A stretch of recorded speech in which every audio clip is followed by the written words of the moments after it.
मराठी भाषेच्या एकजुटीचा लढा असो किंवा मग हिंदी सक्तीचा निर्णय मागे घेण्याचं श्रेय असो, हे श्रेय ठाकरे बंधूंनाच दिलं जाण्याची चर्चा सुरू आहे.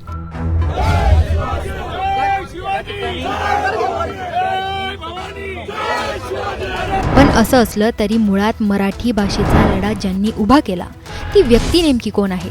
ज्यांच्या नावाने हा सगळा लढा उभा राहिला, ठाकरे बंधूंना ज्यांनी या लढ्यासाठी एकत्र आणलं, प्रेरित केलं, असे दीपक पवार नेमके आहेत तरी कोण? मराठी भाषेसाठी ज्यांची कारकिर्दी फार मोठी आहे आणि जितकं श्रेय ठाकरे बंधूंना जातं त्यापेक्षा जास्त श्रेयाचे हकदार दीपक पवार ठरतात, असं जाणकार जर सांगतात, मग ज्यांच्या या मराठी भाषेच्या लढ्यात खारीचा नव्हे तर सिंहाचा वाटा आहे, असे दीपक पवार आहेत तरी कोण? हे समजून घेण्यासाठी हा व्हिडिओ शेवटपर्यंत पहा आणि टाइम्स नाऊ मराठीला फॉलो आणि सबस्क्राईब करायला विसरू नका.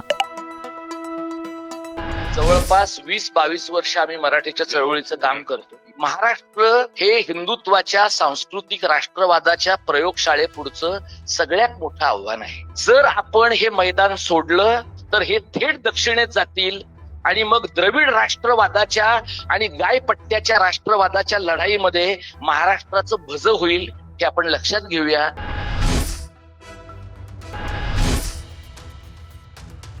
डॉक्टर दीपक पवार हा एक मराठी माणूस, एक उत्कृष्ट वाचक, लेखक, संशोधक, अभ्यासक, परखड वक्ता, सामाजिक चळवळीत महत्त्वाची भूमिका पार पाडणारा विचारवंत आणि सगळ्यात महत्त्वाचं म्हणजे मराठी भाषा जिवंत ठेवण्यासाठी ठाम लढा देणारा हा भाषिक लढवय्या.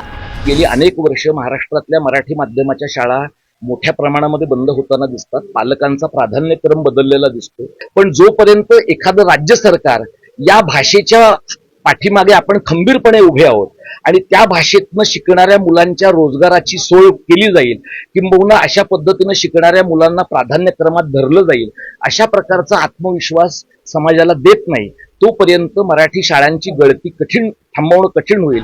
आता स्वतःला या उंचीपर्यंत पोहोचवण्यासाठी त्यांचा प्रवास कसा असेल, असा प्रश्न पडणं साहजिकच आहे.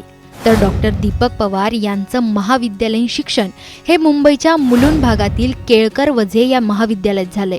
त्यांनी BA ची पदवीही याच कॉलेजमधून घेतली आहे. त्यानंतर डॉक्टर पवार मुंबई विद्यापीठातून नागरिकशास्त्र आणि राज्यशास्त्र विभागातून MA पदव्युत्तर झाले. याच विषयात ते नेट आणि JRF परीक्षांमध्ये उत्तीर्ण झाले. नंतर नागरिकशास्त्र आणि राज्यशास्त्र या विभागातून त्यांनी PhD सुद्धा केली. शिक्षणाला महत्त्व दिल्याने आज डॉक्टर दीपक पवार हे मुंबई विद्यापीठातील राजनीतीशास्त्र विभागात कार्यरत असलेले प्राध्यापक आहेत. त्यांना शैक्षणिक क्षेत्रात 25 वर्षांचा अनुभव आहे. सोबतच संशोधनाचाही अनुभव 25 वर्षांचाच.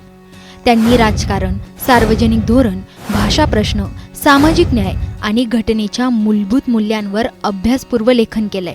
डॉक्टर पवार सर हे विविध वृत्तांमधून आणि मंचांवरून त्यांनी राज्यघटना, लोकशाही मूल्य आणि भाषिक समानता यावर सशक्त भूमिका मांडली आहे. डॉक्टर पवार हे एक स्पष्ट वक्ते आहेत.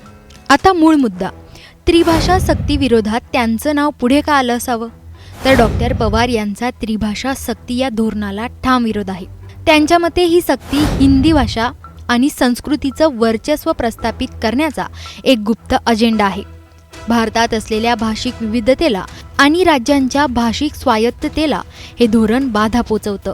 त्यांनी वेळोवेळी माध्यमांमधून, परिषदांमधून आणि शैक्षणिक लेखनातून हे स्पष्ट केलं आहे की त्रिभाषा सक्ती ही केवळ शैक्षणिक बाब नसून ती भाषिक राजकारणाची रणनीती आहे.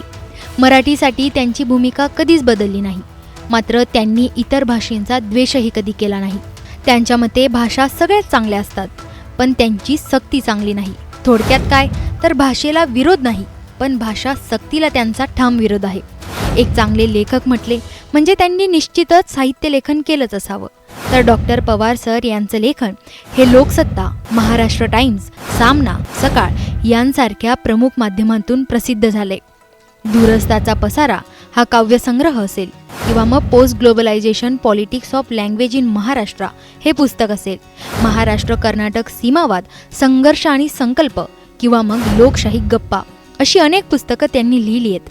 त्यांचे अनेक अभ्यासलेख, रिपोर्ट्स आणि विश्लेषण PDF या स्वरूपातील गोष्टी राज्यभरातील विद्यापीठांमध्ये अभ्यासासाठी वापरल्या जातात. ते डेमोक्रॅटिक युथ फॉरमचे संस्थापक आहेत.